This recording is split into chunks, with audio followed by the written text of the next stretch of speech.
You didn't fall in love. You were pulled by something ancient, not just desire, not just fate, but your own soul calling you back. What if that person wasn't your soulmate, but a mirror, a reflection of every wound you buried, every truth you hid, every version of yourself you forgot how to love? In the next few minutes, you'll realize something powerful. Love doesn't always come to complete you. Sometimes it comes to crack you open. By the end of this video, you won't just understand them differently. You'll understand you deeper, wiser, and finally whole. They didn't just walk into your life. They walked into your shadow. Not with flowers, but with truth. They didn't sweep you off your feet. They made you trip over the parts of yourself you've spent years avoiding. At first, it felt magnetic, like destiny, like something written in the stars. But then the ache began. They triggered something, not because they were cruel, but because they were precise like a mirror, reflecting the version of you that still aches in silence. Carl Jung once said, "The meeting of two personalities is like the contact of two chemical substances. If there is any reaction, both are transformed. But transformation doesn't always feel like love. Sometimes it feels like loss of control, of ego, of who you thought you were. Because real love doesn't flatter you. It exposes you. You feel seen so deeply it's uncomfortable. You hear things you didn't know you needed to hear. You cry without knowing why. You shake in silence after a conversation that started with "How was your day?" They aren't here to play a role. They're here to break a pattern. And the craziest part, you invited them, not with words, but with energy, with wounds you never voiced, with longing you never understood. This isn't Hollywood. It's a spiritual initiation. You didn't fall in love. You fell into yourself. And they were the storm that showed you where your foundation was weak. The truth is, they weren't the love of your life. They were the mirror of your life. And in their reflection, you didn't just see them. You saw your longing, your shame, your fear, your forgotten fire. And if it hurt, that's how you know it was real. Because the soul doesn't evolve through comfort. It evolves through confrontation. And the person you loved, they weren't here to save you. They were here to wake you up. They say love should feel like peace. But sometimes, real love feels like war. Not a war with them, a war with you. You meet them, and your heart opens. But so does your pain. The silence between texts feels like abandonment. A casual disagreement sounds like rejection. One compliment, and suddenly, you feel like you don't deserve any of it. Why? Because they didn't just make you feel love. They made you feel everything you've buried. Carl Jung warned us, people will do anything, no matter how absurd, to avoid facing their own soul. But soulmates, they don't let you avoid anything. They don't let you pretend you're fine when you're not. They don't let you distract yourself with work, noise, or Netflix. They look at you, and your defenses collapse. Their presence is precise, not accidental, like a key designed to unlock the doors you've kept shut for years. Suddenly, your childhood rises to the surface. Old stories play in your head again. I'm not enough. I'll be left. I can't trust this. But here's the truth. They didn't cause your pain. They just revealed it. That ache in your chest, that's not heartbreak. That's the weight of decades of unloved parts, finally being brought into the light. Because love like this isn't about ease. It's about healing. And healing isn't pretty. It's raw. It's honest. It's messy. One moment, you're laughing. The next, you're spiraling. Not because they're toxic, but because you're touching a place inside yourself you've kept numb for far too long. And that's the paradox. You think they're triggering you, but what they're really doing is helping you meet yourself. The insecurities, they're not new. They were already there, quietly waiting for someone real enough, safe enough, true enough to stir them awake. That's why this hurts. That's why it matters. Because through the discomfort, through the tears and the tension, you're not falling apart. You're falling inward, back into the pieces of you that were never broken, just buried. And that kind of love, the one that breaks open your pain, just to stitch it back together in truth, that's not weakness. That's rebirth. It wasn't supposed to happen that day. You almost canceled. They almost didn't show. And yet your eyes met. In a world of 8 billion people, you crossed paths like two stars on a collision course. Call it luck.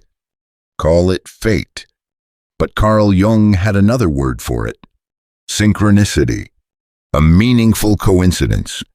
Something your conscious mind can't explain, but your soul recognizes instantly.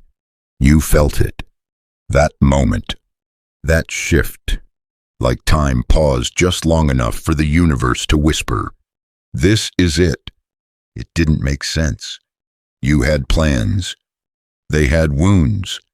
Your lives didn't align, but your energies did, because long before the conversation, long before the first glance, something in you had already called them in. The soul does not use words. It uses frequency. And when your soul is ready, it doesn't send a text. It sends a person. The missed flight, the delayed train, the random DM, the mutual friend who casually said, "You two should meet."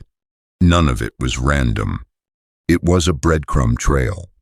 Each piece arranged not by accident, but by a deeper intelligence, moving behind the scenes of your life. Jung believed the unconscious mind is always guiding us, nudging, aligning, orchestrating events with surgical precision, not to make you happy, to make you whole. And when it's time to awaken, your soul doesn't ask for your permission. It summons the person who carries the exact vibration to stir your truth.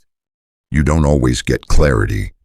Sometimes you just get a feeling, like you've been here before, like they aren't new, just remembered. And that's when it hits you.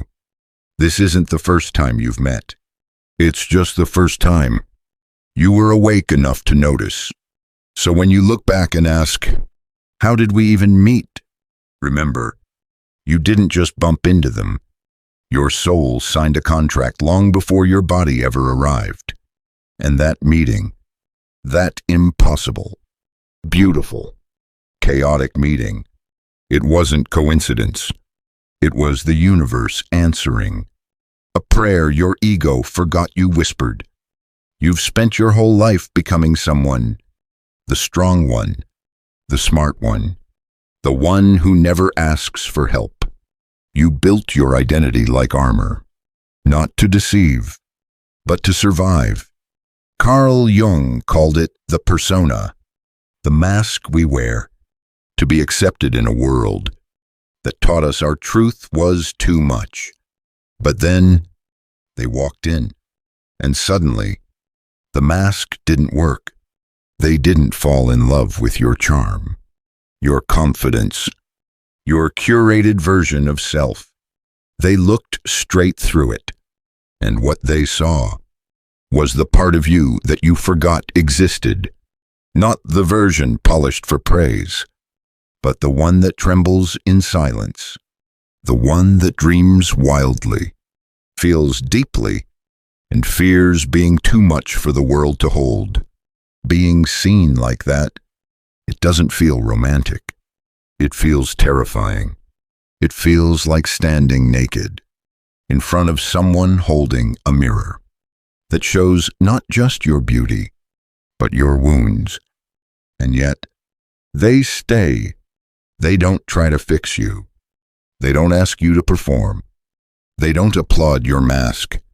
They gently peel it back, not with words, but with presence, with the kind of gaze that doesn't flatter your ego, but calls forth your essence.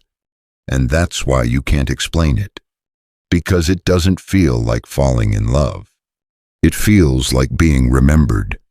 They remind you of who you were, before the world asked you to be someone else, before you traded your truth for approval, before you forgot that being soft was not weakness, but wisdom. That's why it feels intense. That's why you flinch when they get close, because they're not in love with your performance. They're in love with your presence. And for the first time in your life, you begin to wonder, what if I don't need this mask anymore? And that is where healing begins. Not when someone praises your image, but when someone looks past it and still chooses you, the raw you, the trembling you, the soul you, and in that sacred space, you don't just feel seen, you feel real. At first, you think it's them. They're too distant, too intense, too emotional, too unavailable, too something. But then, a quiet voice inside you asks, is this really who they are? Or is this who I am? Reflected back at me, Carl Jung warned, until you make the unconscious conscious, it will direct your life and you will call it fate. And nowhere is that more true than in love, because soulmates don't just mirror your beauty, they mirror your wounds. They hold up a reflection, not of your strengths, but of the parts you've abandoned, your jealousy, your need to control, your fear of not being enough, your hidden shame. And it's easier to say, they make me feel unloved, than to admit, I've never truly learned to love myself without conditions. You think they're ignoring you, but maybe it's your own emotional needs you've been neglecting. You think they're judging you, but maybe it's your own inner critic you've never silenced. This is what Jung called projection, when we see in others what we haven't yet owned in ourselves. And the deeper the connection, the stronger the projection, because love, this real, this close, this soul-aligned, it doesn't let you escape yourself. It doesn't let you hide behind blame. It pulls the curtain back on the parts of you that have waited years to be acknowledged. You'll feel exposed, raw, vulnerable. You'll want to run, to fight, to fix them. But the truth is, they are not broken. They are the mirror. And mirrors don't lie. They just show you what you haven't yet dared to face. And when you stop asking, why are they like this? And start asking, what part of me is asking to be healed? Everything shifts, because this connection was never meant to make you comfortable. It was meant to make you whole. And the real work of love is not about changing the other. It's about reclaiming the parts of yourself you've spent a lifetime trying to live without. The anger, the softness, the fear, the child inside you, still waiting to be held. They didn't show up to wound you. They showed up to hand you back the pieces of yourself You thought no one could ever love. It started slowly.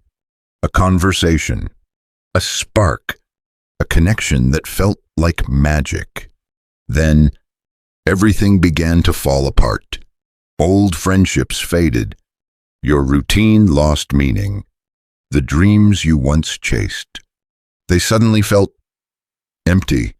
You didn't just meet someone. You met a storm. And it didn't destroy your life. It revealed its foundation. Carl Jung taught that every true spiritual awakening is preceded by disruption. Before rebirth, something must die. You thought they came to be your partner, to hold your hand, to walk beside you gently. But they were never here to protect your comfort. They were here to dismantle your illusions, because the life you were living was too small for the truth buried inside you. They arrived not to fit into your story, but to rip the pages so you could write a new one. And at first, it felt like chaos. But that chaos was construction, cosmic demolition, the breaking down of all that was fake, all that was performative, all that was safe, so your soul could finally breathe. Suddenly, your silence felt louder, your emotions sharper. You began to question everything, not because you were lost, but because you were finally waking up. This is individuation, the sacred breakdown of the false self, so the real one can rise. Friends drifted, goals shifted. The version of you that once smiled for approval started to crack open in truth. You didn't lose direction. You lost illusion. Because sometimes the universe doesn't send comfort first. It sends disruption.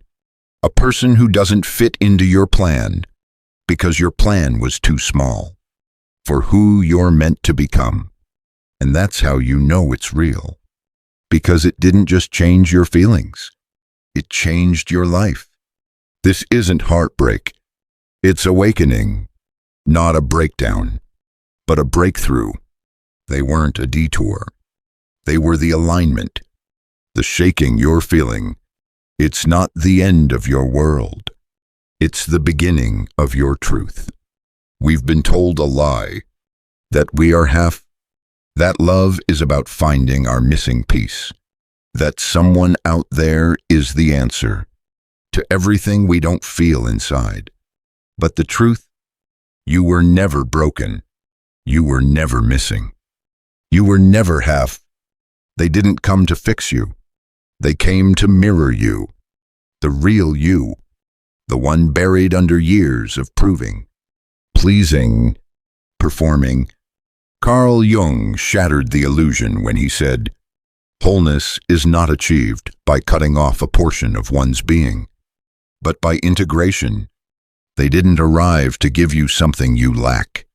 They arrived to awaken something you forgot. The fire in you, the softness, the clarity, the courage, the sacred self not shaped by others, but remembered through love. And yes, at first it felt like they were the answer. But over time, you realized something even more powerful. They weren't your destination. They were your reflection. They saw the pieces you disowned, the talents you dismissed, the emotions you suppressed. And instead of saving you, they held space for you to save yourself. Because real love doesn't say, "I'll complete you." It says, "You were always whole. I just held the mirror." And that mirror, it didn't just show your beauty. It showed your buried power, your silent strength, your divine capacity to feel it all and still stay standing. That's why it shook you. That's why it felt like a spiritual earthquake. Because when someone stops trying to rescue you and instead sees you as already enough, you're forced to face the truth. You've been avoiding your whole life. You never needed saving. You only needed remembering. And now, you do, because the most sacred love isn't the one that gives you a new identity. It's the one that gently returns you to the self you abandoned, long before anyone ever left you. So maybe they're no longer here. Maybe the story didn't end the way you hoped. But look at you now. You don't need them to feel whole, because you've remembered who you are. You're not just healing. You're integrating. You're not chasing love anymore. You're becoming it. This wasn't just a relationship. It was a return to your soul, to your truth, to the version of you that was never broken, only buried.